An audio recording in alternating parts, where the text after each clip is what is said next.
Hey, good afternoon, Pool Player Nation. Welcome to the APA studio in St. Louis. I'm Jason Bowman, joined by Bill Tufts. Hello. And today we are here to talk the granddaddy of them all, the world's largest pool tournament. Just a matter of 2 weeks away now, and we are here today to preview the event for you folks. Bill, I know thousands of pool players back home counting down the days on the calendar, planning and preparing as best they can. So the idea today is that we'll try to help walk them through and prepare as best they can, right? Sure, we'll try. It's a big experience, so it's a lot to kind of walk through in a preview. I mean, really, it's one of those things you got to actually go to experience it. And for those of you that will experience it, it's going to be a great time. We're going to try to set you up as best we can, and hopefully you have a good trip out there. And here we are live at the APA studio, the first time we've been live with one of our preview meetings in a while, right? It's just kind of a sign of the times and how much things have changed. And of course, we'll talk a little bit about, regulations and things at the event too. So we'll get into all that today, folks. We're going to talk a lot about the event, how to prepare for the event, what to do when you get to Vegas. We're going to talk about the tournament. And at the end, we'll take some questions. So if you have questions, I would suggest you hold on to those for just a few minutes. I'm guessing we will answer a lot of those things as we go. But, at the end, if you want to ask some questions, we'll try to answer them here on the live stream. If we don't happen to get to your question on the live stream, one of our staff will come on and ultimately get your question answered. So, Bill, you want to jump right into it? Let's start talking about, I know, tomorrow we start packing our trucks. Yeah, we actually already started loading up our stuff. Yeah, trying to get things in order. It's a lot of stuff that's got to go out to actually prepare for the event. I know you guys are kind of got your stuff interspersed, so do the rest of the departments. So we're actually hitting the road July 27th. Well, I am. Next week. First in, last out. So a lot of folks here at our offices starting to pack their suitcases, putting things together. And, so we want to talk about what you can prepare, what you need to bring, and all that. But let's start. I guess we should really start with some of the things that happened just today. Number one, the event program went out to all of our participants today. If you haven't gotten that in your email, you can also check on our Facebook page where it is, and I know we'll be linking to it at some point today on our website, poolplayers.com. But the event program, Bill, has really all the details that somebody needs as it relates to the tournament, right? It does. Everything that we could think of that we think players need to know, need to prepare for, is in the program. So the best tool you can have is that. Have it downloaded on your phone, have a backup, print it off if you want to. But it's out there, it's online, so you can find it at any time. Most of what you need to know is going to be out there. All the big stuff. So from rules, dress code, schedule, payouts, which people like, all of that stuff's in there. Payouts are important. They're kind of important. And we're going to talk a little bit about payouts, too, as we get into some of the tournament stuff. But so the event program is out there. It is now all digital. We don't do hard copies anymore. That's one of the things that went away with the pandemic. But the benefit of the all digital, Bill, is one, there's a lot more information. There's things you can actually physically link to. So like you said, pull it up and kind of have it on your phone as you get through the event. But I know one big thing in there that people are going to want to be able to access is Mini Mania schedule, right? Oh, huge. The Mini Mania schedule. So it was one of those things that we used to have in the program. It would be so small, because otherwise it takes up a lot of Mini Mania events. Literally hundreds of events. So now with it being digital, we just link to it. All the events will be there. It's all great. Same with the rules, too. The rules was always something that we'd have to really adjust font size because you don't want an event program that's 50 pages long, right? So we would have to go with a really small font size. Now, hey, pull it up online. You can read it just fine. Everything's good. We really can put a lot more information in there and links to information of things we couldn't do in the printed version. Yeah, so make sure that you're checking out the event program. Again, just came out today. Should be in your inbox. If it's not there, you can find it on our Facebook page, and we'll be linking to it on our website, poolplayers.com, later today. So that is out there. The other big thing that happened today, Bill, at least for those that will be starting the event on August 4th, which is 2 weeks from today, I believe that's the 8-Ball Open and maybe Jack and Jill that starts that day. Yep. Today, you should have gotten a notification in your email as well as your member services account about registering for those events. Registration starts 2 weeks from the day of your event, and for those two events, that was today, right? Yes, it was. So registering online, it's a big adaptation in our world. It's something we've gone through since the pandemic, since we were able to get our events up and running again.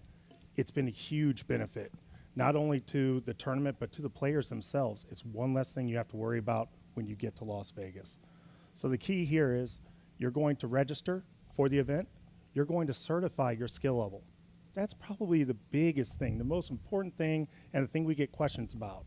Well, you go through your member services app, right? You register for the tournament. If you've got a question about your skill level, you can ask that now. You don't have to wait to get on site. Of course, you can always ask questions on site when you do get there, but it gives you a leg up. The other thing it allows you to do, it allows you to be eligible to play.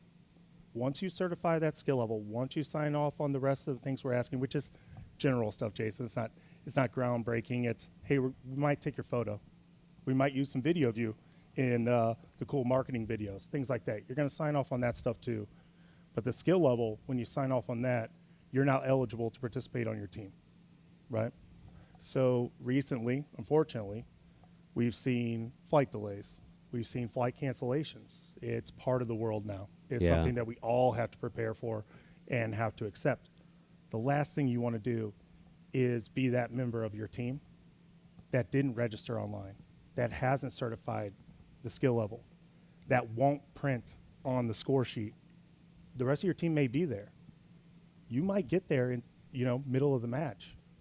But if you haven't done that step, right, you won't print on the score sheet. If you don't print on the score sheet, you can't play. So the biggest leg up it gives you is to be eligible before you ever even show up. Then after that, you don't have to stand in a line to do that anymore, right? We used to have everybody stand in a line. They would collect their travel assistance. There still will be a line for that, by the way, but I'll get to that in a minute. But they would also have to stand in line for registration. So everybody's team captain would have to do that, right? Now, you don't have to do that. If you all register online, then it's taken care of. You don't have to do that part. When it comes to the line for the travel assistance, you're saying travel assistance. I think you mean I mean qualifier money. Sorry, yeah, I'm you're coming thinking off of singles PPC. program. Yeah, sorry, coming off PPC. I do that all the time with the team too. They get on me. The qualifier award money that your captain will pick up. Now you can take your time and pick that up. That window is huge. You don't have to pick that up before you play. You don't have to pick up your goodie bag, the stuff we're going to give you for registering, before you play, as long as you've registered online. Nice. So it's huge. One less line. One less line. Yeah, One nice. less line. And some people do still line up, though. I do see people come down and line up They do. at the beginning, and I'm always like, why didn't you just wait till tomorrow? You could just walk right up to the front tomorrow. A lot of people want to get it in, get it done, and that is the qualifier award money line that you're seeing. And it is $350, right? Yeah. $350, is that right? It's not a small chunk of change. Nice. Some people want to just get that out of the way, but what I will say is whenever you go down, when that time is open, if you see a giant line, wait it out. There's always a huge line in the beginning. Yeah. And then right before the window closes, there's a huge line. But in that middle part, that soft middle part, there's not really much there. There's not too many people, so you can wait it out, spread it out. You don't have to stand in that line if you don't want to. Nice. So you want to make sure, again, that you register online. That's every member of the team that has to do that. Every member of the team has to certify their skill level through that process. So make sure, especially for you captains out there, make sure everybody on your team is doing this, because ultimately, like Bill said, you don't want to have to wait in line if you don't have to. There's plenty of lines in Vegas, not to spoil the surprise, but there's plenty of lines out there, and if you can do one less, it's going to make for a better experience. I'll just reiterate it one more time too. Everybody does have to do the online registration themselves, as you said. If a player does not register online, right, then there is a limited opportunity to register in person in Vegas, but the thing is, it is limited. And again, if you run into travel issues, if you run into some reason why you, as a member of your team, don't get there when the rest of them do, you may miss out on your opportunity to play. Literally, your skill level will not print on the score sheet until you sign that. And once the score sheets are out for the round, they're out for the round. We don't adjust it. So make sure you do it ahead of time. Get that in. And then if nothing else, hey, you're still going to miss the round, at least your team can use your skill level for 23 purposes too. It's huge. It can be a big thing between winning and losing in the event. So I'm told registration emails come out at 4 o'clock today, but I know I saw some members earlier talking about on member services, their notification already popped up, and that's where you'll actually physically register, is through your member services account, which is where you get your standings and stats and, Your all that good membership card. stuff, your schedule, your membership membership card. So all those good things. So hopefully, most of you have already established those accounts, but if you have not, you're going to need to do that before you register for the event. But like Bill said, these are things you want to take care of before you ever get to Vegas. Reduce your risk of missing your first match if there's a flight delay and things like that. So, again, event program came out today. Check that out. Go through it page by page. Review the agenda for your event. And just familiarize yourself with what's coming up. The rules are there. The mania schedule. A lot of information. Dr. Q, Florian Kohler, their schedules. The pro player, trick shot artist that'll be out there. So just a lot of information there, and you're going to want to be familiar with it. Don't leave that to just one member of your team either, right? Don't leave it. Everybody on the team, everybody should be doing this for themselves. Have the knowledge for yourself. Help out your other teammates. Make sure that they're all looking at this stuff too. It's going to be of great benefit to you. Yeah, and then obviously, as we talked quite a bit about registering, as soon as you can do that, it's important that every member of your team do that. So we've talked about two big things to start the show. Let's get into a little bit more about, we talked about our packing, right? Let's talk a little bit about what people how they should prepare, things they need to bring, and let's start with the cue sticks, right? Everybody's going to be bringing a cue stick out to Las Vegas. If you've not been on an airplane before with your cue stick, typically you cannot carry those onto the plane, no matter how much they're worth, no matter how valuable it is to you or, maybe in terms of dollars. You cannot carry your cue stick on the plane in virtually every instance. Now, we've heard some stories here and there about somebody got through with it. I would not attempt that, right? Especially if you really value your cue. Pack it in a big suitcase, put all your clothes around it, make sure it's nice and secure there. If you want, you can get one of those TSA locks if you're worried about somebody getting in there. But you're going to want to go ahead and pack if you're flying out there at least, you're going to want to pack your cue case in a suitcase, plan to check that bag. And that's the way that most people are typically getting their cue cases to Vegas. The vast majority.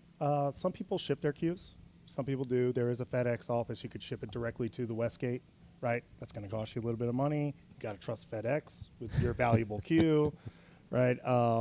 So the best method is pack it yourself. Take it to the airport. Check it in your bag. Easiest way to go about it. Yeah, I think in terms of risk of getting there, I'm going with my suitcase over FedEx. Probably. And, I've had some bad experiences lately with FedEx. I'd probably leave my cue at home and just buy one from one of our mini vendors out there as opposed to shipping it FedEx if that was going to be. Because, really, for the money, it's probably better just to get a new one. Yeah, people like to play, get used to a cue, though. Of course. Now the good news is if your cue doesn't show up or for some reason if your cue gets damaged while you're out there playing, we do have dozens and dozens of vendors, which include cue repair guys, as well as lots of cues for sale. Any kind of cue you could ever want. You're seeing the exhibitor list there. So a lot of opportunity to get not only pool cues, but billiard accessories of really any kind while you're out there, souvenirs, what have you. So I think it's kind of an underrated aspect of this tournament, too, that it is one of the largest, yeah, if not the largest form of billiard exhibitors out there. So good point. Really anything that you want, you can get it out there. All right, so you're going to have to pack your cue. If you lose your cue, if you damage your cue, don't freak out. There are solutions there in Vegas to help you along the way. So in terms of clothing to pack, some things that you guys are going to want to make sure that you have in that suitcase along with your cue is comfortable shoes. 100%. It's probably concrete everywhere. Even the carpet, it's barely carpet. Carpet's on top of concrete. Carpet's on top of concrete. There is no padding underneath it. So it's very important to have the right shoes. Comfortable shoes. Vegas is a town where you are going to walk a lot, whether you are walking from the airport to the cab into the hotel, one hotel to another hotel, which a lot of people like to do, your room down to the tournament room. There's just walking everywhere to be found. Comfortable shoes are an absolute must-have. Yes. Now, it always looks like it's just right over there. It's right across the street. Right across the street. Right across the street ends up 20 being, minutes away. Yeah, half mile away. So definitely comfortable shoes. I will say with the record heat that we're having, even here in St. Louis, I know all over the place. It's going to sound odd what I'm going to say, but make sure you pack like a jacket, right? Like something warm. What we do notice that in the tournament rooms, we've got to crank the AC down just to battle that heat in Vegas in August. That's in a normal year, right?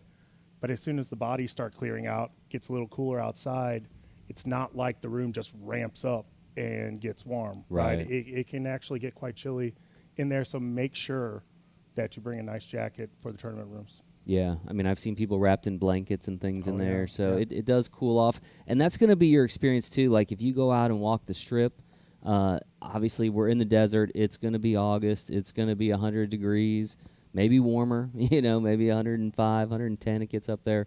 And I don't care if they say it's a dry heat or not. It is still hot. An oven is dry heat too, Jason. That wind that blows, it's a hot wind. Yeah. But once you get inside the casinos, the air kicks in, and so it's typical that you kind of go in and out, and you start to feel really cool pretty much when you're in the casino. So, yeah, like you said, some type of light jacket, hoodie, what have you, just to make sure you can stay a comfortable temperature, especially in the tournament room. That's going to affect you. If you're super cold, that's not going to help your game at all. So, comfortable shoes, good jacket, and then let's talk about if they happen to make it to Pool Dog Arena. And if you've never been to Vegas, Pool Dog Arena is our championship arena, right? It's where everyone strives to be at the end of the tournament. It's where we live stream the championship matches.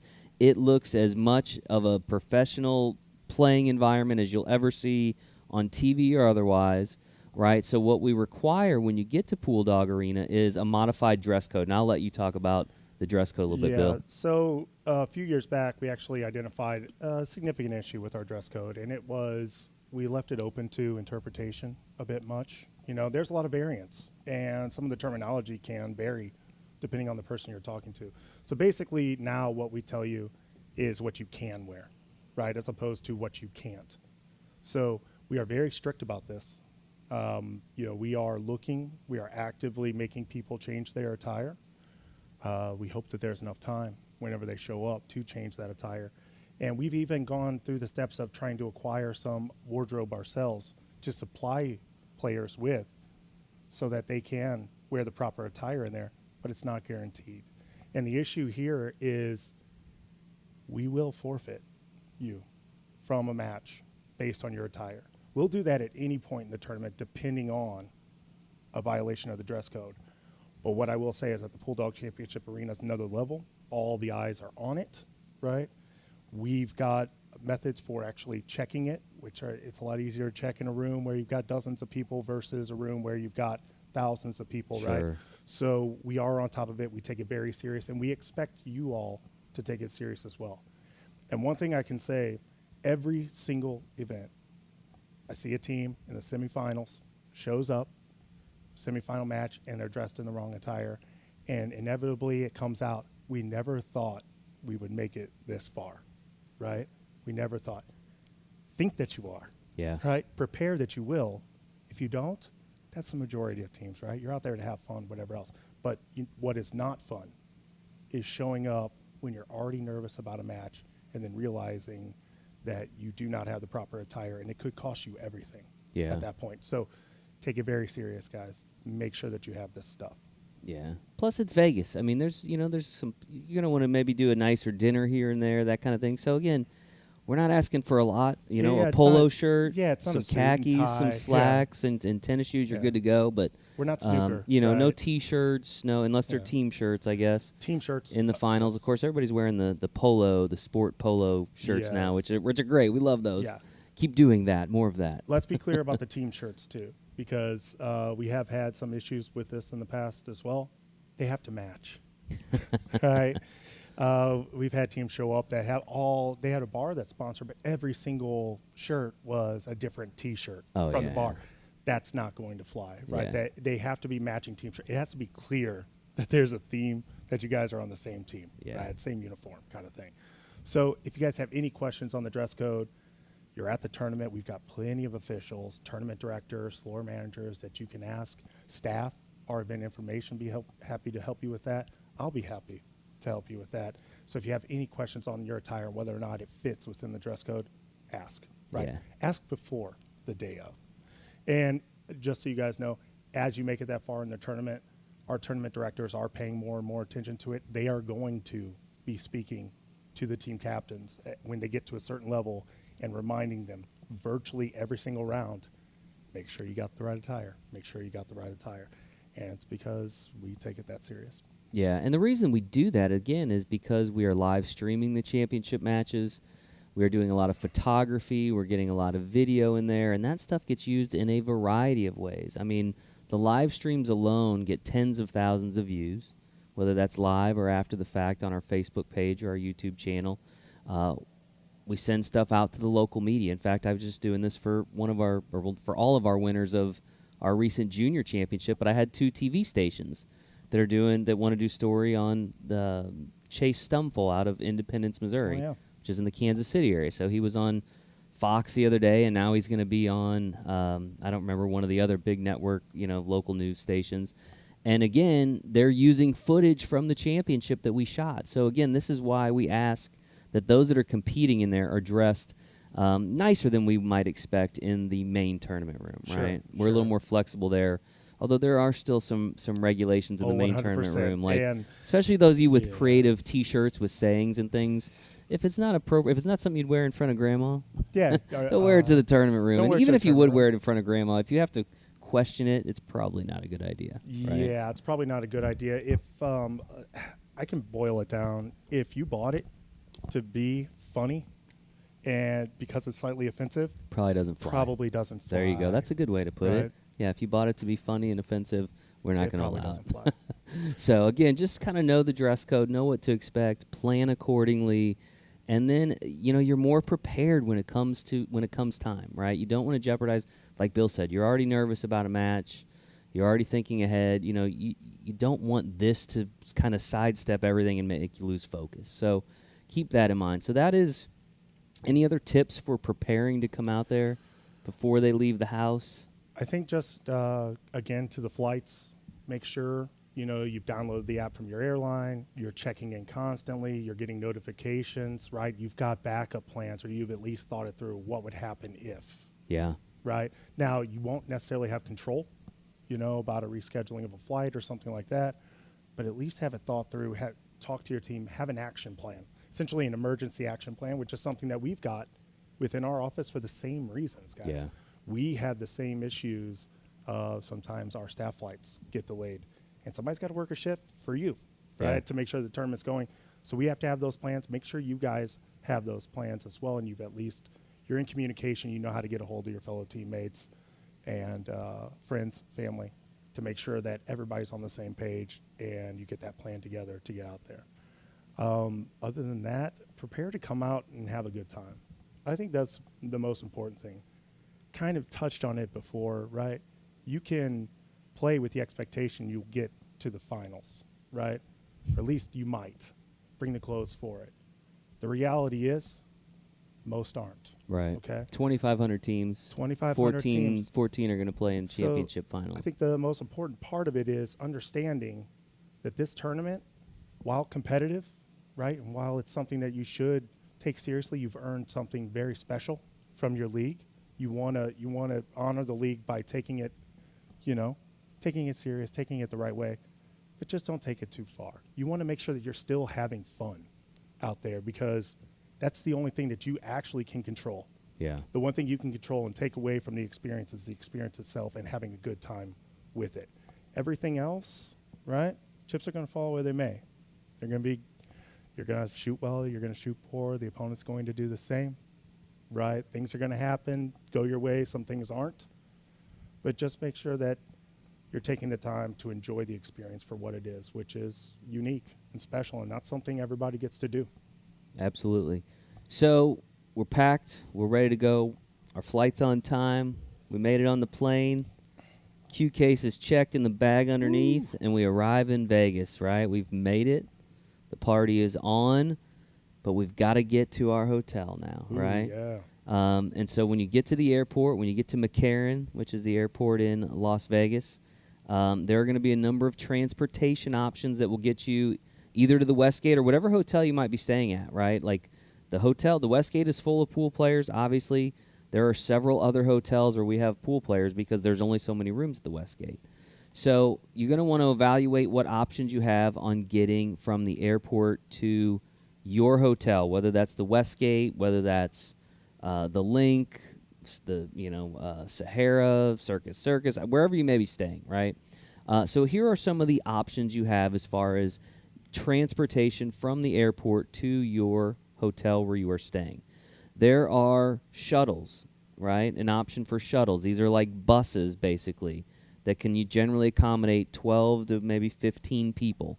These are going to be your cheapest option of getting to a hotel, right, to a property. They're going to put you on a bus with all these other people. It's probably now about, what, 10, 15 bucks maybe? Yeah. It's been a while, a long time since I've done it. I don't know. It might be as much as 20. I will say it's a cheaper option for a reason. Yeah. Right? Everything you described is something you better be prepared for. Yeah. Be prepared to make multiple stops at multiple hotels, and the Westgate may not be the first one that you get to. So it is the most affordable option. Not the most enjoyable, maybe though. not the most enjoyable. Unless you really like people, right? Yeah, which is good. You're going to see a lot of people when you go to Vegas. So maybe start there. But, I mean, I guess if you were coming in and you're with your team and maybe there's another team from your area, maybe you guys can all get on a shuttle, But a lot of times we see people go the limo route when they have that many people. So we'll get into that. But so you've got the shuttle option. Then you have both cabs and ride shares. Ride shares being Lyft and Uber.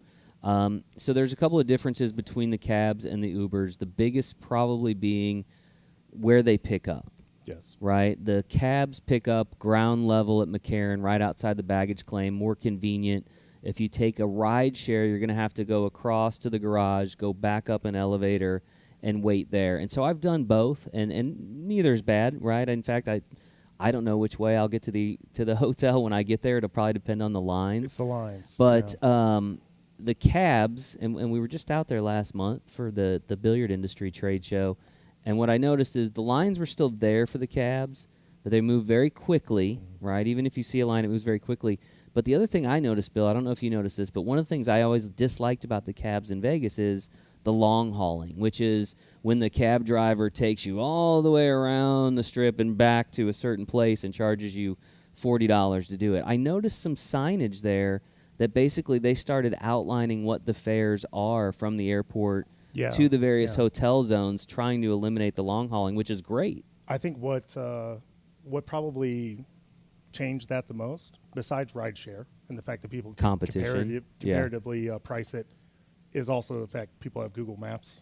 Now, when we were going out to Vegas 20 years ago, right, we didn't necessarily know. It's not like we had a map we were pulling up. You had to learn from other people that were going. Now you can see what the fastest route is. You can see what the fastest route is with traffic. So kind of took away some of that. But, yeah, the further steps to just say this is what the cost is from the airport to here. With the taxis, I did notice that they were moving faster than the Uber and Lyft, just because the sheer amount of taxis when we arrived. I mean, they were stacked, 40 taxis deep. So we were moving pretty quick. But it's kind of the same thing Jason said. For me, I'm going to get there. I'm going to look at whichever's shorter. Yeah. Right. And see which one's moving faster. I'm going to go that route. Yeah, the price is going to be comparable. Just know that you'll have to go a little further to get the ride share. It's a little more intensive. You got to go past the cab stand, back up an elevator, and it gets a little crowded where you pick up. So typically I've been taking the ride shares, but I most likely, if the line isn't crazy long, will take a cab when I get there. So, but that is kind of your mid-tier option in terms of cost, right? And cabs can take anywhere from up to maybe 5 in a van, I think. I think you're going to be squished in there, but they'll put 5 of you in a van, I think. Any bigger, and you're really talking about more of that limo. Yeah. So so the high end option, right, when you get to McCarran, is the limo option, right? You'll see some guys downstairs that are offering limo rides, and typically they can take 8, maybe 10 people. It's going to cost you more money. It's probably going to cost $75, $80 somewhere in there. And that's just to take you from the airport to your hotel. But it's kind of a cool way to welcome, yourself to Vegas. And, again, if you're with your team and everybody's staying together, splitting costs, maybe that's a good option. You can also go online. You can arrange a pickup at the airport from a limo service. There's plenty of them in Las Vegas. I don't even need to recommend one. Just Google Vegas airport pickup limo, and you'll see lots of options. You can figure out what the pricing is going to look like. So, and then you got a guy standing there with your name when you first get off the plane, and it feels cool, right? But you get to ride together. It's that experience, yeah. And we really are talking about luggage here, too. Yeah. I mean, it's not like you're going to be traveling light. If you're there for the 8-ball or the 9-ball, or you're there for both, you're packing pretty heavy. Yeah, So you're and if packing your like whole we are. team is, right? Yeah. So you're going to want that ride that's got enough to accommodate the luggage as well. And that's where the difference between, say, the limo or the large vans or sprinters, whatever else, become more viable as far as service goes. The one thing we do not recommend in terms of transportation is walking from the airport to your hotel. You will not have a good experience by any stretch, and honestly, you may not make it. It's a long way. It's a hot way, and I know one person that's done it. Yeah, we know the same person, and it sounded awful when he did it, and he was pretty adventurous. Yeah, I was a little shocked that he made it. So do not plan to walk from the airport to the hotel. I don't care how close it looks. It's very, very far, I promise you. So once you get to your hotel, right, you're going to want to make sure you get checked into your room. Now, in Las Vegas, a lot of times you're not going to be able to check into your hotel room until later in the day. Typically 3, maybe 4 o'clock is their check-in time. However, if you go to check in early, there's a couple things. Sometimes they'll just let you check in early if your room's ready, and that may depend on what day of the week. You know, if you arrive on a weekday versus a weekend or like a Friday, Saturday, or even a Thursday, Friday, Saturday, it's going to be slower on like a Monday, Tuesday. So you might be able to get in your room sooner. There are some hotels that allow you to check in early, but they charge you, say, $25, $30 to do it. So you do have sometimes an option. Sometimes you do not have an option to check in early. And if that happens, what you can do is you can actually check your bags with the front desk, right, with the bellhop. And so they'll hold your bags all day. You can go explore the hotel property you're staying at. You can go walk the strip. You can come check out the tournament area. You know, there's all kinds of different things. But you don't have to drag your suitcase, all over the place in the heat. And what's it going to cost you? A tip? A tip, yeah. Maybe $5 a bag, or maybe not even that. $3-5 a bag. You know, to not have to drag that Depends stuff how around, generous have you that feel. freedom, Yeah. To go do what you want to do. Yeah. Right? But I think Jason brings up a great point. Check. Go to the desk. See if your room is available. Right? Doesn't hurt anything. Yeah. And then if it's not, do the bell desk. Drop your stuff off. Go explore. Go walk around the hotel if you've never been there before. See how things are going, and then, maybe explore town if you got enough time. Yeah, and familiarize yourself with the property you're staying at, right? Even if it's not the Westgate, you're going to want to know how to get around the hotel. You're going to want to know, where your elevator is, because, again, when it comes time that you're in a rush, you don't want to have to kind of figure things out, right? Some of the hotels, depending on the size, they can be a little difficult to navigate, right? So, again, you want to get your bearings. You want to know where you're going, how to get there. You're going to want to know where the cabs pick up. If you're not at the Westgate, or if you're on the monorail line, you're going to want to know where that picks up. So make sure you familiarize yourself with where you are staying, how to get to your room. And I've done this a few times in Vegas, so I'll give you this little tip. Figure out a way to remind yourself of your room number after you've checked in, right?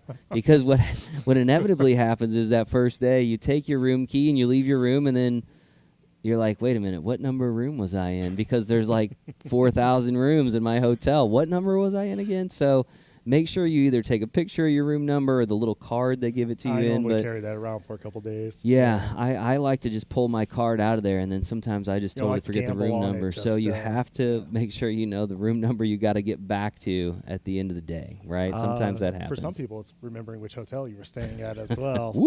Hopefully that's not you. Getting the party started early. Yeah. Well, it is Vegas. It's going to be fun. That's true. I think a good point there, too, is if you aren't staying at the Westgate, kind of figure out how much time it takes to get from your property, the various options to use, whether that would be the monorail, taxi, rideshare, walking, and kind of get that timing down, right? Because it's going to become important as the tournament starts to get to the tournament site. So just be paying attention, know how much time, give yourself extra time. That way you make it to your scheduled match with plenty of time to settle in, not be rushed, and get ready to play. Yeah, I mean, like you said, I think it makes sense that once you're settled into whatever hotel you're staying at, and if it's not the Westgate, I certainly would make a trip over to the Westgate the day you get there to kind of know where everything's at, know your way around there as well, just so you make yourself a little more comfortable when it's time to head over, right? Nobody wants to be late. Nobody wants to be rushed. You've been waiting for this for a long time, and you want to make sure things go as smoothly as possible. So just kind of know the spaces that you're in, how you're getting where you're going, and how long that's going to take. And again, that may vary based on the time of day, especially if you're taking a cab from another property to the Westgate. There are busier times of day. Busier times going to be like rush hour, like anywhere else. The one thing I will say is if you are on the monorail line, the monorail stops right at the Westgate. The monorail is basically a train that goes to maybe a half dozen properties. It goes from the Westgate, it goes north to the Sahara. South, it goes to the Link. It goes to Bally's. It goes to maybe the Flamingo. And then you're getting down. And then you're getting to MGM, Yep. which I think is the last stop. Oh, and it stops at the convention center, too. I missed that one, but Yep. I don't know that anybody's going to go into the convention center. So if you're on the monorail line, that is a great way to get around. It is a fantastic way to get around, actually. In fact, I generally get like a multi-day monorail pass just so I can go from the Westgate down the Strip and, maybe hang out somewhere else in the evening or grab a bite to eat somewhere off property. So big advocate of the monorail. We actually have discounts available if you go to our website, poolplayers.com, and you go to the World Pool Championships information. There are some discount options for monorail passes. So it's a nice option, especially if you're staying at one of those properties that it stops at, and you can just go back and forth. That's a great way to do it. Huge. That's a great way to do it. So anyway, know the spaces that you're going to be in. So we've talked preparing for Vegas. We've talked about what to do when you get to Vegas. Let's get into the meat and potatoes of this and start talking about the tournament and all the things that they're going to want to make sure they know or need to know. And I know we've talked about some of them actually with like dress code and things, but qualifier money. We touched on this at the outset of the preview, but this is the $350 that, and we should clarify, this goes to teams that are competing in the 8-ball and 9-ball World Championship. Yeah, only. Right. So if you're in Masters, Ladies, Jack and Jill, Team Captain, I think those are the 4 Showdown Series events. They do not qualify for the money. The money. This is for the big World Championship teams, the 8-person teams. They get the $350 qualifier money. So that, like you mentioned, they will have to pick up when they get there. There's a schedule for that pickup in the event program, which you guys should have got today or is out there for you to consume, and you can kind of get those times. But like Bill said earlier, there's no reason to jump in line right when you get there to pick up that money unless you really need you really want to split it up amongst the team. I mean, it's $350, but amongst 8 people, that looks a lot different. So not that it's insignificant, but again, it's just, I don't know if you need to rush to do it, right? If there's a big line, come back in a couple hours. Yeah. We want you to do it. Don't forget to do it. Don't forget to do it. Don't necessarily have to wait in line at the get-go of the event. So people confuse this, and it's natural, especially people that have been out to the tournament before, in the past, whenever we would have this as part of the registration process. Captain would get in line, they'd get the qualifier award money, they'd also turn in the certification statement for the team. Everybody had to do that, right? It's not that way anymore. This qualifier award money, this is not a registration. It is not something you have to sign in to do before you play, as long as you've either registered online or you've done the limited on-site registration, which is at a different control table. And I want to be very clear about it. It's 2 separate things. The big line, for those of you that show up, you see that is not a registration line. That is the qualifier award line. A much smaller line will be the one in front of a control table. You guys will see that whenever you get out there. But it'll be a much smaller line, and it'll only be for those members of teams that did not register online, right? So the bigger line, you can wait on. The smaller line, if you haven't registered, you need to get in that line. Yeah. You need to do that right away. But to give you guys an idea, for 8-ball, right, the tournament actually, we have opening ceremonies at 4. Play begins for some of the teams, right, at 4:30. That's the first round of play for some. We've got the qualifier award money and the goodie bags from 9 a.m. to 2 p.m. that day. We reopen from 4:30 to 6 p.m. that day, and then we're doing it again the next day from 9 a.m. to 7 p.m. So you guys can see you've got plenty of time to go and get it. Just make sure that you get it done. Same thing for 9-ball, multiple days that we'll be doing this, as well as many hours to go do it. Do it at a time that's most convenient for you. And that schedule is in the event guide. Again, that is all digital. That's available on our Facebook page. You should have got an email with it today. It'll be on poolplayers.com. So make sure you check out those times and kind of decide when you want to try to pick that money up. But like Bill said, if there's a long line, maybe come back later, maybe come back the next day. There's no reason to wait, an hour to pick that money up. It's going to be there the next day. So, but definitely do not forget to come pick it up. Do not forget to pick it up. That creates more headaches than you would believe. An amazing amount of headaches. And why wouldn't you come pick up your money? Sure. I'm always amazed at the teams that don't pick up the money. Really? I am. Interesting. I mean, there are some, believe it or not. Wow. Yep. All right. So another big one that you're gonna want to prepare for, download the app, is CompuSport. This is where you're going to get your schedule for when your team is going to play. And I believe, again, that's included in the event program, and I'll let Bill talk a little bit about this, but CompuSport's schedule generally comes out, maybe 24, 48 hours about 48 before hours the tournament starts? At the earliest. I mean, we really are making adjustments to the schedule. There's a lot that goes into our scheduling. It's a massive event, massive endeavor for the team. So about 48 hours is when you can expect that to be posted, and we normally shove that information out through your vehicles, Jason, your team, Facebook, I believe email, Facebook, our website will be there. Everything. So you will know.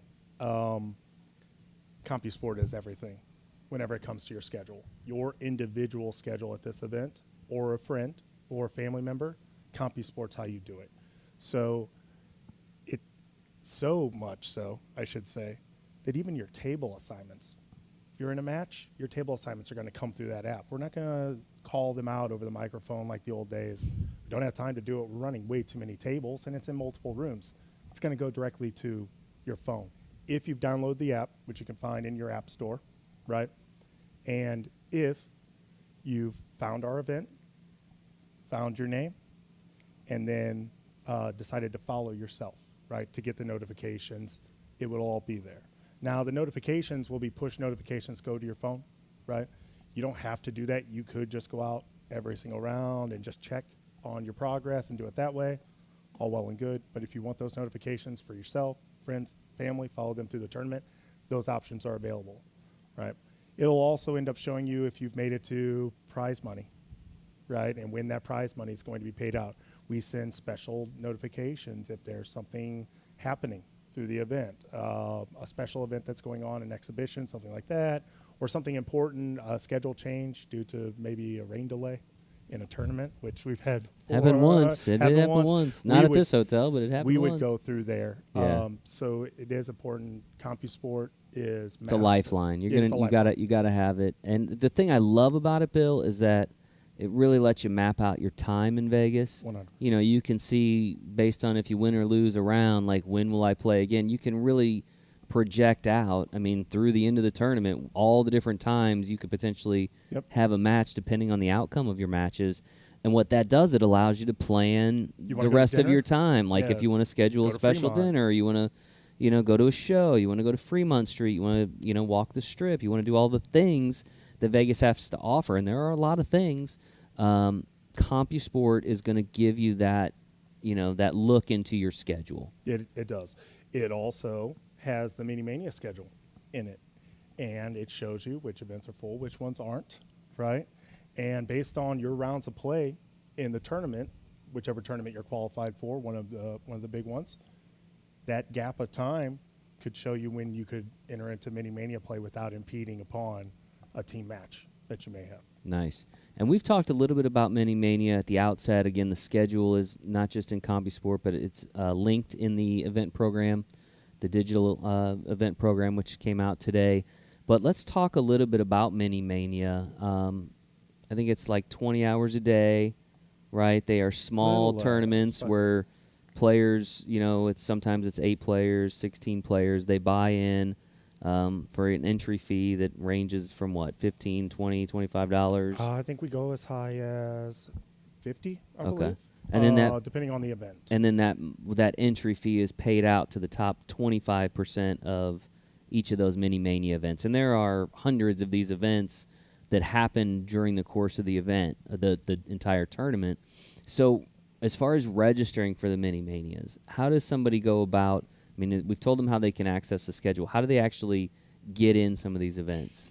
So how you do it is, one, you have your member services account because you're going to need your your actual membership card, which is through that. So first thing we encourage everybody to do, if you don't have member services account, APA member services, download that. You need that to register. You'll need that to register for Mini Mania events as well. From there, you're going to take that card, that digital card. You are going to go to the Mini Mania tournament room. That would be tournament room A. So, Jason, you're very familiar with the first layout. room you come to when you come down the hall. Yeah. There's a big hall, and they call it Restaurant Row. It's where Benihana is. It's where the Edge Steakhouse is and the Italian place. Right when you get into the foyer, dead straight ahead, that is where the Mini Mania room is. So at the back of that room, there are 2 tables. One of those is the registration table. You're going to notice it because it's going to have a big line some days extending from it. The other one's going to have a mass of people kind of standing in front of it. So it's a little bit of a difference there. Yeah. But you're going to get in that line. And then from there, when it gets to be your turn, you get up to the front. We have registration people that are going to take your card. They're going to look up your account. They're going to find your skill levels and whether or not you've got the scores necessary to play in either one of the 2 formats, 8-ball or 9-ball. Assuming that all of that is good, assuming that the skill level is there and you've got the right scores, you're going to get to pick the events that you would like to play in. Now, I will say, even though we have hundreds of these, literally hundreds, I think, I don't know what the count is this year, we've had up to 900 of these things in an event before. Even though we have that many, they sell out. They sell out really quick because it's not just the players qualified for the Whirlpool Championships that are coming out. It's friends, it's family who also play APA. They've got some time on their hands, right? They want to play pool too. This is an opportunity for every APA member to come out and experience Vegas, even if you haven't qualified locally. Right. Like a taste of Vegas kind of thing. So you want to make sure if there's a specific event, a specific time that you're looking at when the registration window opens for that event, right? And that you're in line for that event. And then from there, you're just going to hope that there aren't however X many people in that line in front of you that also want to get into that. Right? So it does happen. Fortunately, it's a supply and demand issue. Yeah, I mean, it really is. We supply as many as we can. The demand is just that high. Now, I've seen it, though, out there where, because like you said, they sell out. They do sell out, almost always sell out. But then sometimes people have conflicts in their schedule. Maybe they won their match and they had scheduled a mini, or they decide they're going to go off property and do something else.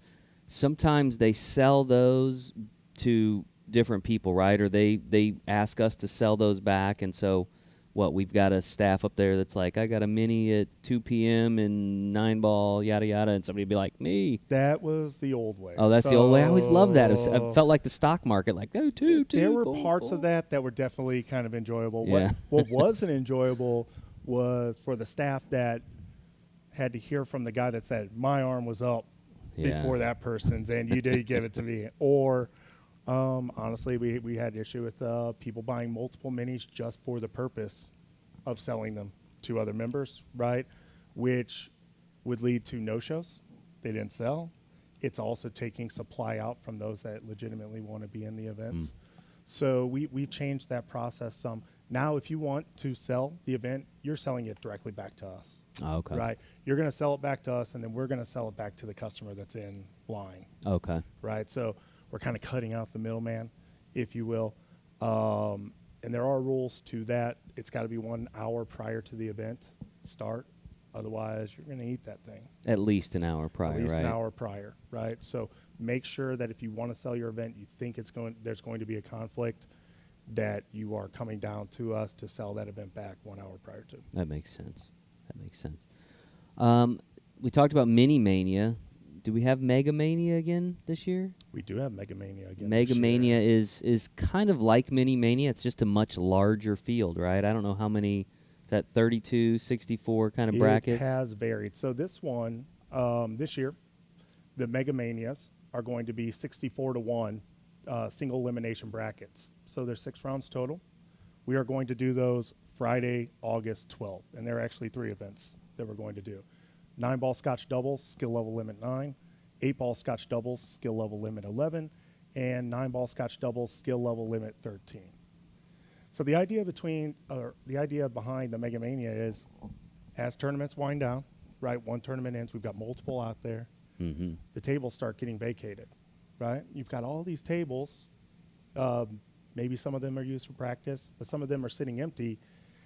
Mini Mania can only administer so many events, are already administering hundreds of them, but we thought of a way to have larger scale events that could be ran on these tables during that time. So we're kind of limited in when we can do it, but we're trying to take advantage of, the supply of tables that we have and the demand that we have at those points. If you think about it, Jason, the reason why we've got all those tables is because people have been eliminated from the events. They're not necessarily gone, but now the Mini Mania has all been sold out because it sells out really quick. This is an opportunity for those players to engage again, have something else. They're 100% payback, right? And they have higher payouts than the minis because they're larger fields. So top prize money for a full field, $1,100 for one of these events. So doubles team can walk away with $1,100. Not too shabby. Those are all doubles events. The 3 Mega Manias are doubles events? There are. So the other part about the Mega Mania, one, to fit as many in to fit 3 in, you have to have a fast format. It has to be something that works relatively quick. Otherwise, it's going to take all day. You're not going to have the tables. You can't start another one. The other thing is doubles gives you more engagement than a singles event, right? So 2 people get to have fun on a team as opposed to just that one single individual. So we're doing our best to supply as much as we can to as many players as we can to help the experience. We figure people are there to play pool. If we've got the option to give them more opportunities to play pool, we're going to do it. And so could a player theoretically from one area team up with a player from another area for those Mega Manias? Can they be from different areas? They just have to be under the skill level limit? I believe that they do have to be from the same skill level or from the same area. However, I don't see it on here, so I'll have to get back to you on that. I don't know that we've ever specified. I stumped him. You did stump me. Yeah. Yeah. There's a lot of people to meet out there. That's might be kind of a cool experience to play with somebody else if I think you can do it and the scores are all. I do believe that it follows Mini Mania rules, which would mean you'd have to be from the same area to play. No, I tried, folks. I tried. Maybe something for the future. You mentioned tables and practice. Can you talk about, because we get a lot of questions about practice tables. When are they available? How often can I practice? Where can I practice? And I know that information's covered in the event program, which we have plugged several times and we'll probably plug several times more during this live stream. But can you just touch on the practice tables and where and when they can do that? So practice, supply and demand. Again, we're running the world's largest pool tournament. It takes every single table we've got to do what we're doing. About 300 something tables? A lot of the time. So there's always a segment of tables in the Mini Mania room, a section that we use for overflow for Mini Mania. Say matches are going behind, but we want to get the round out, so we may use a few of those to facilitate the round of getting it out. But for the most part, those are practice tables the entire time. Nice. We also have a practice room, traditionally, in the conference rooms. So as you're walking down that same restaurant row, got the Mini Mania room straight ahead. To the left. Go left. To the left, we've got 16 tables. It's not a ton, right? A ton of teams want to get on those. Those are the ones that are there pretty much all the time. Days of registration, we segment off whole sections of the major tournament rooms for practice for the incoming groups. That's about the only day we do that until the end of the event. Nobody really needs to practice towards the end of the event. It's normally the new group coming in, so you can see how it flows. But once the tournament starts, you're looking at 2 hours practice at the most in those rooms before play kicks off. Once play kicks off, there is no practice between rounds. What we don't want is to have somebody that's playing for something, taking it very serious, next to somebody who's having just a good time and practicing on the table next to them. We want to make sure that the environment is conducive for the competition itself more so than the practice. Now, what I will say is that we're making an attempt to add practice tables. I'll leave this as kind of a teaser. We think we found an avenue to put more practice tables in at the event, up to an additional 24 to 30 tables.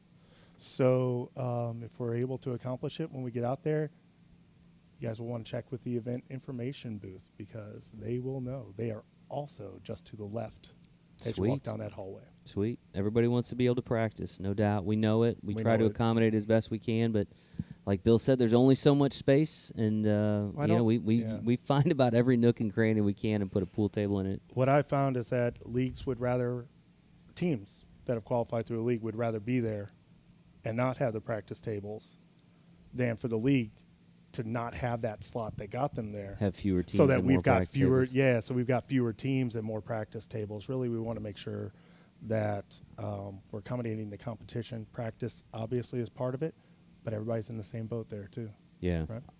So we talked about dress code earlier, and we talked about live streaming. We will be live streaming the championship match of all 6 tournaments. That would be the 8-ball and 9-ball World Championships. That's 2 events. We've got the Jack and Jill Championship, the Ladies Championship, the Masters Championship, and the Team Captain Championship. So 6 matches. Those will all be live streamed. You're seeing the times right now on your screen. Those will be here on our Facebook page. They'll be on our YouTube channel. Ultimately, they will be on our apps, our Roku and Amazon Fire apps. So you should be able to watch those matches. But the other thing that I wanted to mention about streaming, Bill, is I've noticed the last several years is when you walk into the main tournament room and you walk down the rows of tables, I would say 2 out of about every 3 tables I see somebody live streaming the match on their phones now, which is awesome, right? Like, there is never going to be a way. I shouldn't say never, but there is no short-term solution for us being able to live stream every match that takes place out there. However, the participants of that match can live stream it. So a couple of things to keep in mind if you're going to live stream your match or you want to live stream your match. One is bring a tripod of some kind, something that's going to hold your phone up and give you a nice angle on that match, right? Because I see people like stacking foam cups and like cutting things in them, and it's like and they fall over when somebody bumps the table, and so plan accordingly.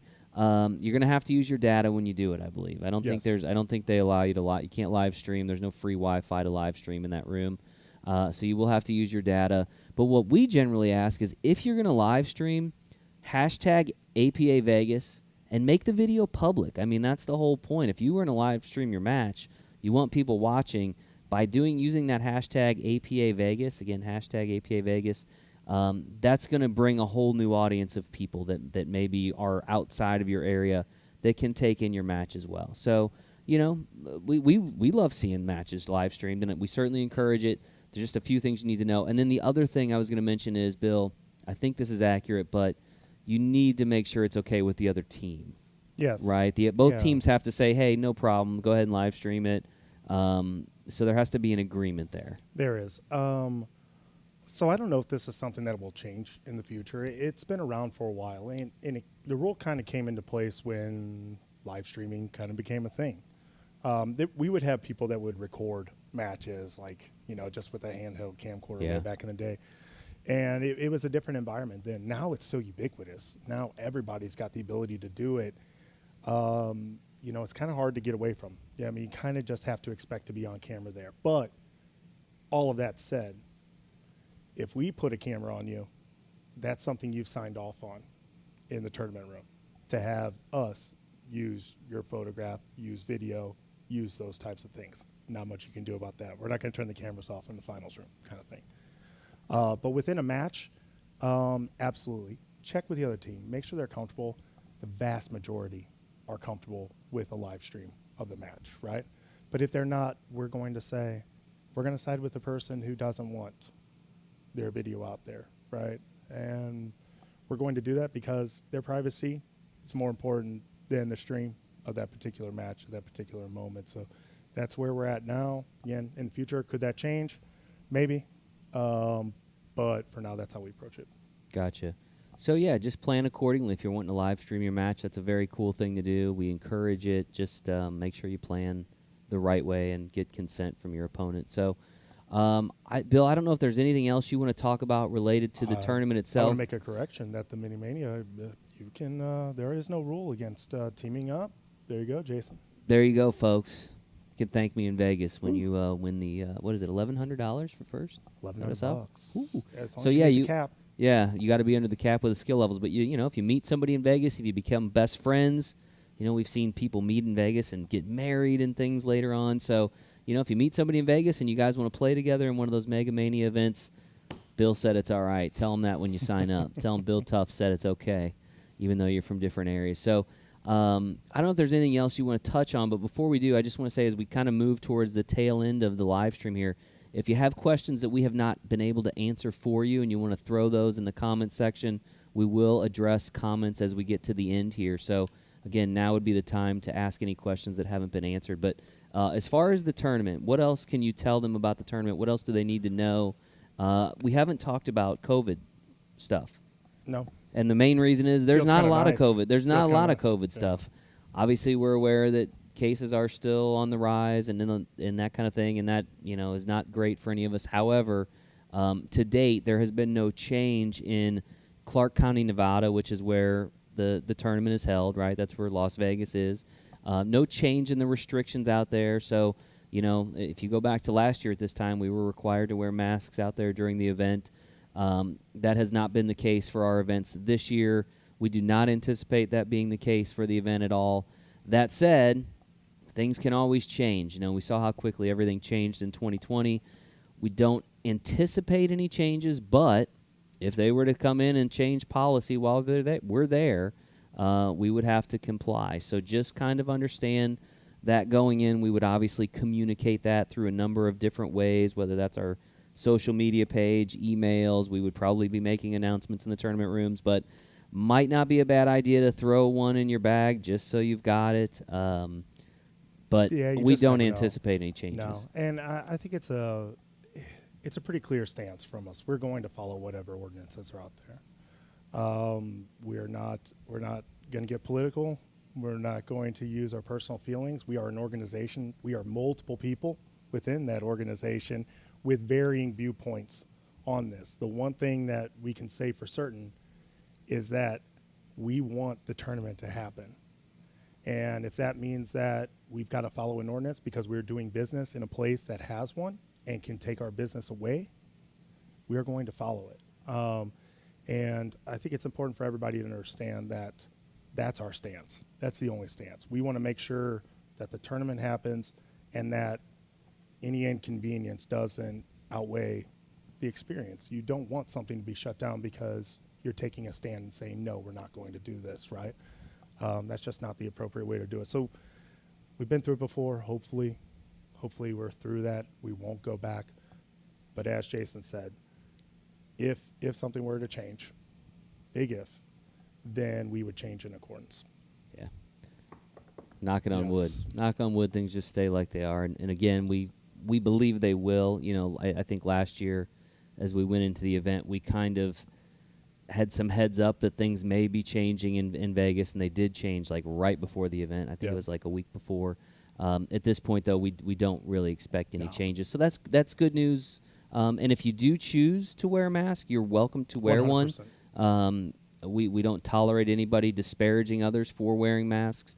So please be kind. You know, that is our expectation, and there's no tolerance for, you know, if somebody wants to be more comfortable and decides to wear a mask, that is their choice, and that is something that will be respected not only by, you know, our staff, but by the participants in the event. So I would expect that we will probably see some folks in masks, no problem, right? Absolutely. But it is very unlikely to be any kind of requirement as it might have been this time last year. Correct. So tournament-wise, what else? Tournament-wise, I really just want to talk about kind of the tournament hierarchy, if you will. Sometimes people disagree with a ruling. Sometimes they disagree with a referee. Sometimes they disagree with a floor manager. Sometimes they disagree with the tournament director. Sometimes they disagree with me, an event supervisor, right? That's the chain of command, though. So if you hear something from the referee, they're human, right? Be respectful. You know, they've got their ruling. Respectfully ask for a floor manager. So if you think about it, the referees are the soldiers. They're the infantry, right? They're down there on the ground. Their commander would be the floor manager, right? The floor manager is making sure that all the referees are in the right spot and that they're providing support and the resources necessary to those referees to make sure that they're successful. You're going to ask for a floor manager if you disagree with the referee. Up the chain from that is the tournament director. Say the floor manager comes over and you still disagree. You still think that they're wrong. Be respectful. A big key to this is be respectful, because everybody's just there trying to do their job. Sure. Right? Nobody's out to get anybody whenever it comes to tournament officials. We're trying to get to the right answer. And maybe we're at the right answer. Maybe we're not. You disagree with it, disagree with the floor manager, ask for a tournament director. That's the next level up. Tournament director is going to come over. They're going to listen to all sides.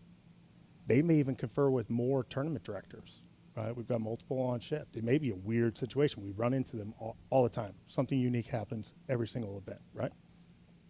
But tournament director is going to issue a ruling.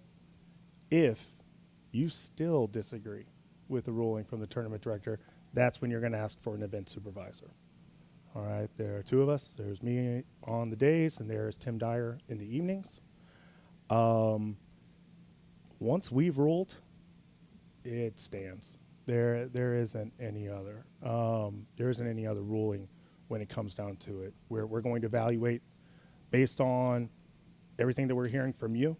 We're also going to listen to, obviously, the other parties involved, the referee, the floor manager, tournament director, and we're going to, in our best judgment, come up with a ruling, right? You may disagree with that. That's going to be the ruling, right?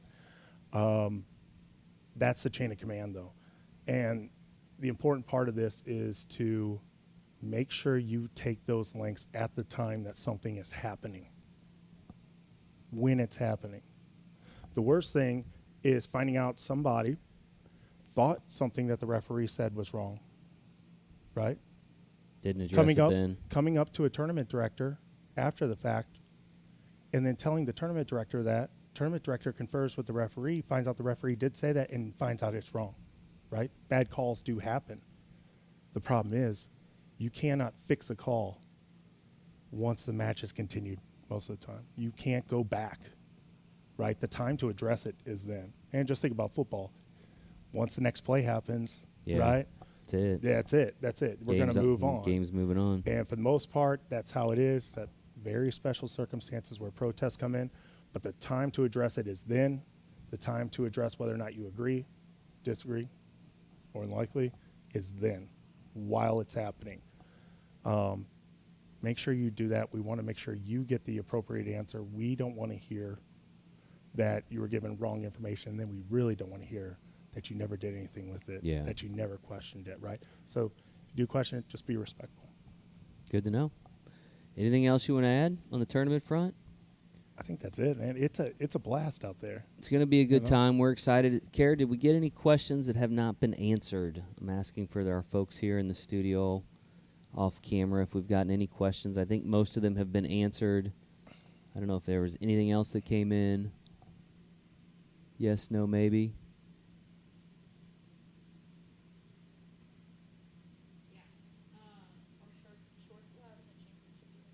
Shorts are not allowed in the finals arena. But they are allowed here. Yes, as long as they are of appropriate length, which I will leave to the discretion of, again, tournament directors. Typically, what's appropriate length on one person isn't necessarily appropriate length on another. I think we could cite basketball players for that. Like, you could have, I mean. Well, it's kind of like you said with the different. T-shirts. Like, if you're questioning whether it's too short, it may be probably too short. If you're questioning whether it's too short, or with T-shirts, if you bought it again to be offensive, it's to probably kind not of get a allowed. rise out of somebody, it's probably not allowed. Yeah. Right? Any other questions that we got, Kara? Common players, people were asking about that rule. I don't know if you can explain. Common player question. Common players from the States or from Canada? Like the main tournament players. It'll vary at this event necessarily. So Canadian players, Canada was shut down much longer than the U.S. And as most remember, we made exceptions back 2021 whenever we returned for most teams in the U.S. to carry more common players because multiple years of play, multiple qualifications, teams didn't want to break up. We're doing the same for Canada, right? But typically it's two common players per team. You can share up to 2 players with another team. In the event, we do not hold matches for common players. Makes sense. Yeah. Can't hold the tournament up. Yeah. Those were the only questions. That means we must have been extremely informative. That or everyone has already reviewed the event program Tired of looking at and registered for the event. So anyway, all right, folks. Well, we appreciate you guys tuning in. Hopefully you found this information informative today. Hopefully you guys are all excited about Vegas and getting ready. I know we're excited. And, you know, if there's one thing I could leave you with, and I think Bill kind of alluded to this earlier, but, you know, just come out there with the right attitude. You know, the things are, at some point in your journey to Vegas, things may not go exactly as planned, right? Something, you know, flight was delayed a little bit, you know, it took longer to get a cab, you didn't get in your room right away. Go with the flow, right? Do not let it spoil your experience. Your attitude will dictate whether or not you have a good time. And I think if you come out there with the right attitude, you come out there to really savor the experience, to enjoy it, you know, plan to be in the finals, but don't expect to be in the finals, exactly. Right? There's 2,500 teams. 12 of them are going to make it to that championship match. So the odds are not super good, but I mean, again, plan for it, just don't expect it, and more so plan to have a good time. I think we touched on COVID a bit before, and I remember we were doing these lives when we were having to reschedule events and we were having to push forward, and these were taken away, right? They're not a given. They're never a given, and I think that was always true, but maybe more highlighted during COVID. So cherish the experience. You might not make it back, right, for one reason or another. You might not make it back with the same people, you know. Have a great time. Enjoy the camaraderie. Meet new people from other areas. Make friends, right? Enjoy yourselves, and the tournament will be just fine. You guys will love it, right? It's the biggest one in the world. It's pretty fun stuff to see. World's largest for a reason, folks. So again, we'll plan to see you guys in the next couple of weeks. We're looking forward to it. Hopefully you guys are looking forward to it as well. Appreciate you tuning in, and we will see you guys soon.